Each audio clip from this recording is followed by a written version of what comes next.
Hello, everybody. I'm a practicing therapist and I work with a lot of individuals with attachment wounds. Today, I wanted to go over a topic that I feel needs clarity and it's also been requested, and that is how to love an avoidant without losing yourself. I notice a lot of individuals in the comments believe or perceive that loving an avoidant comes with sacrifice. And the truth of the matter is, yes, it does, but perhaps not in the way that the original concept was intended for, at least the commenter, right?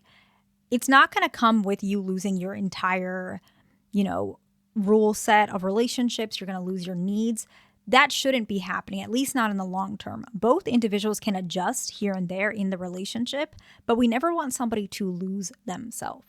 Now, the reason why this is more common is avoidant individuals, they tend to be very rigid, my way or the highway type. And what ends up happening is their partner ends up bending over backwards to suit their partner without understanding how to incorporate themselves because they're afraid that incorporating themselves triggers their partner. And it is a delicate topic. And all relationships have this moment where they need to figure out how this works.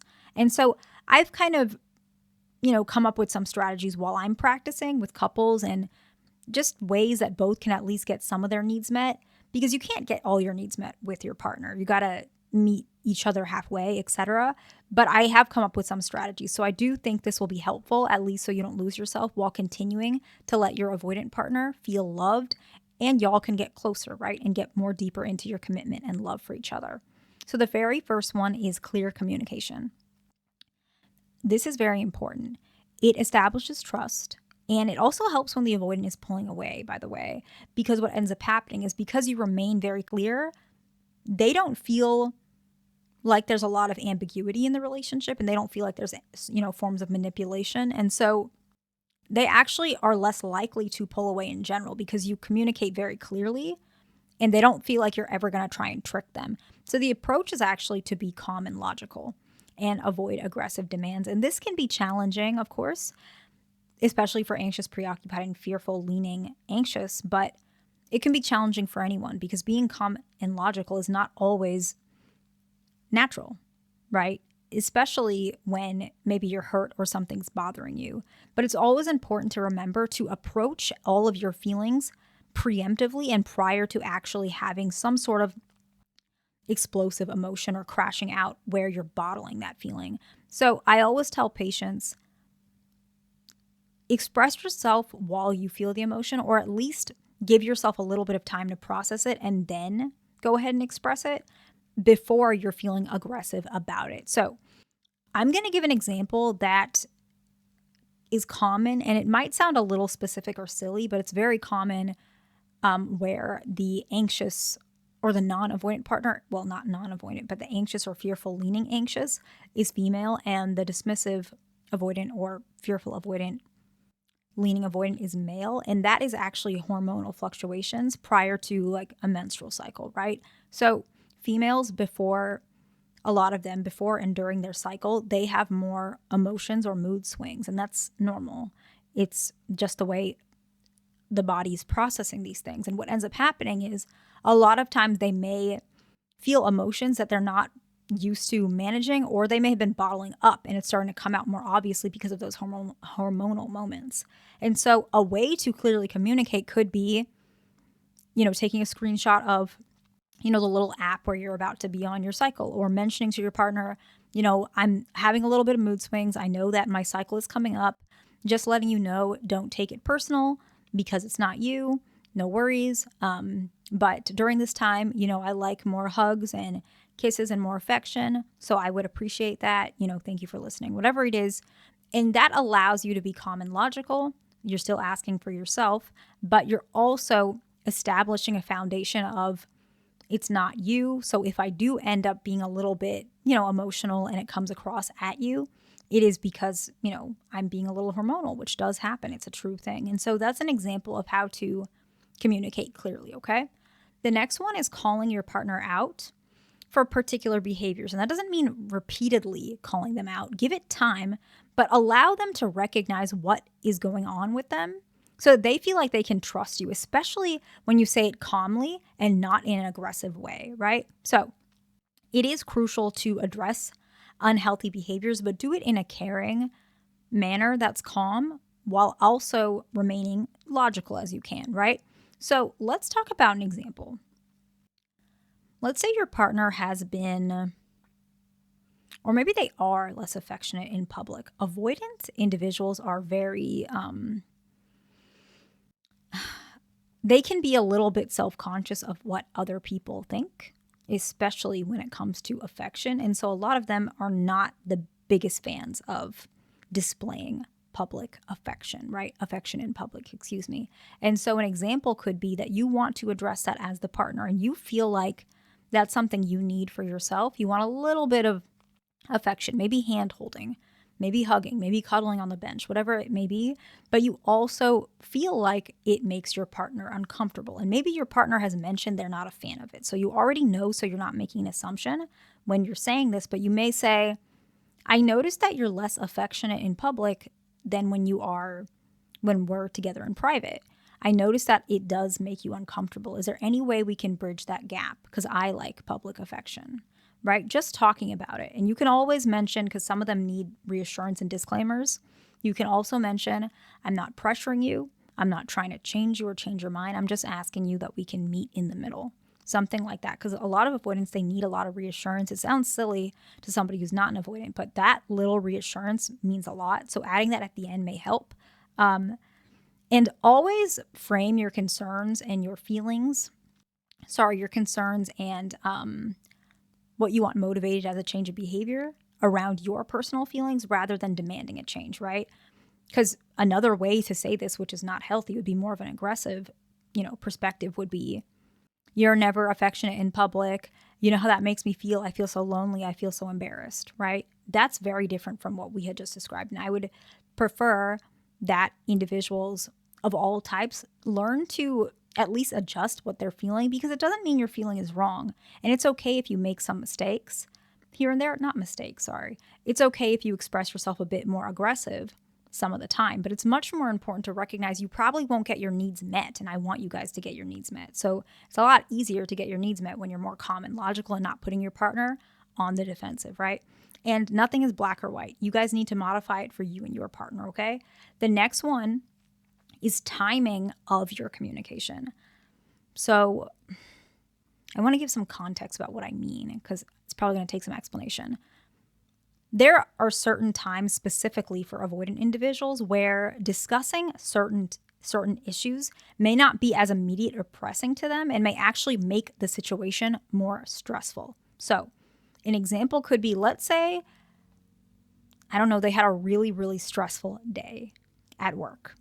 And let's say you are the partner who's not an avoidant, and you have been feeling pretty neglected emotionally by your partner in general.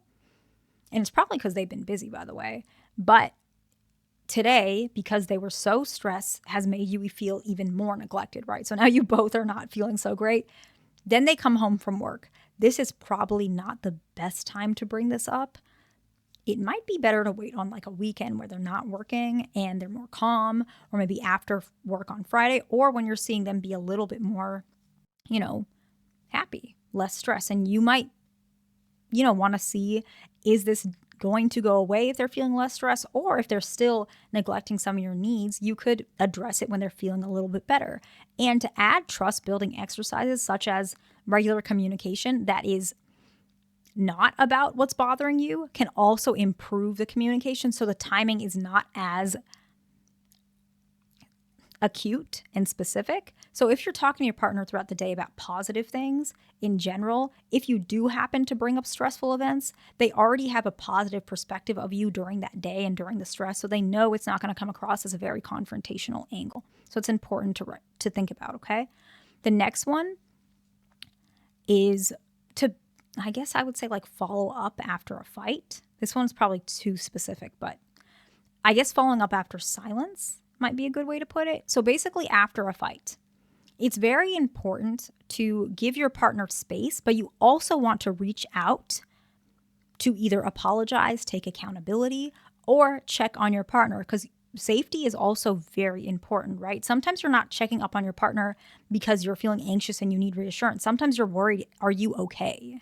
Right? That's a very valid reason to check up, especially because if you guys normally talk after a fight, If they haven't talked to you in like a few hours, you know, 8, 12 hours, which is really long, by the way, depending on your partner, because I don't know how you guys communicate, but that might be too long. And so you might want to ask something simple. You don't usually go this long without texting. I'm really worried about you. Can you please at least let me know if you're okay?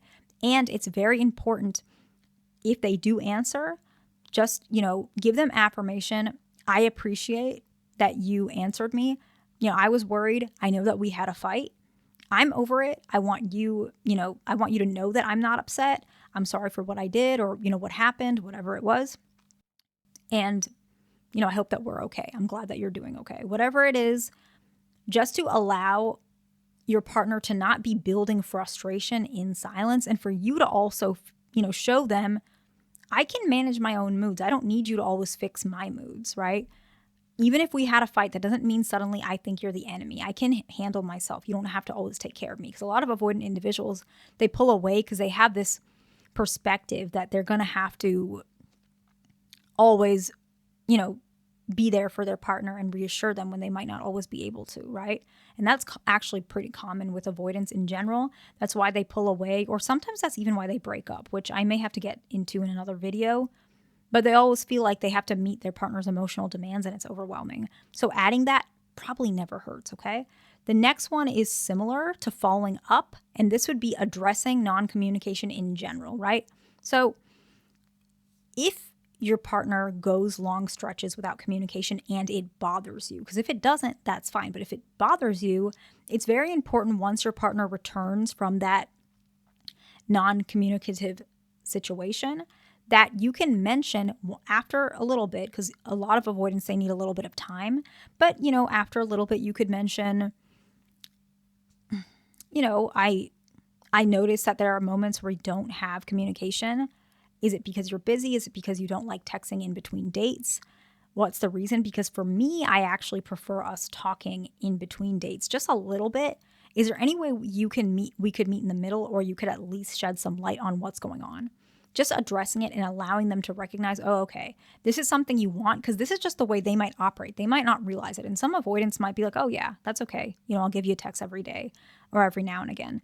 They can just, sometimes it's not that they don't want to, they just didn't know. And so that's why it's very important. Another important point to bring up in this video to love an avoidant without losing yourself is to avoid rehashing old arguments in general, unless you feel like it's necessary, okay? Because I'm not saying never ever bring it up, but avoid rehashing it continuously. And if you do feel like it's necessary, give it some time for yourself to process what you want to say to your partner, and never think that your partner is your enemy. You're on the same side. You want your partner to heal. You want you to heal. And so addressing arguments in a way where it's more of a healing, how do we fix this issue, rather than me versus you. Very important, okay? The next one is reassurance towards your partner.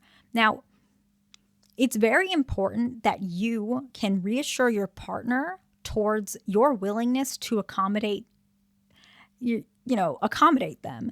And I think that's probably, maybe I could have probably picked a better word, but a lot of avoidant individuals, they have specific needs, right?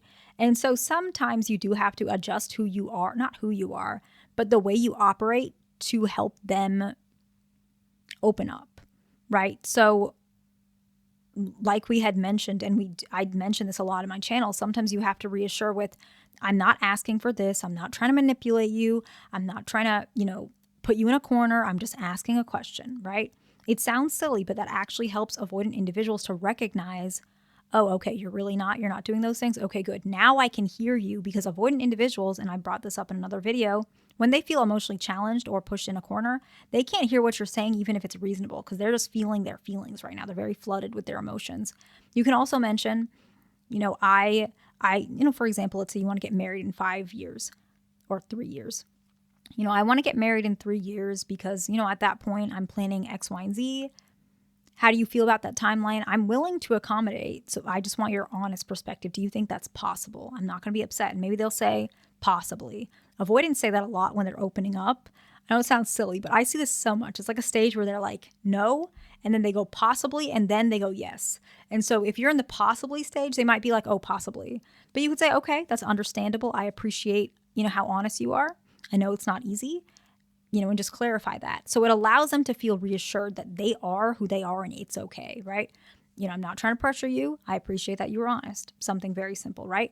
Now, the next one, this one is really important. And I feel like a lot of individuals do not do this because they feel like they're the emotional one in the relationship. But it's important to address emotional reactions on both sides, right? And so the avoidant individual is better with, not better, but they're more sensitive to another person's emotional reaction.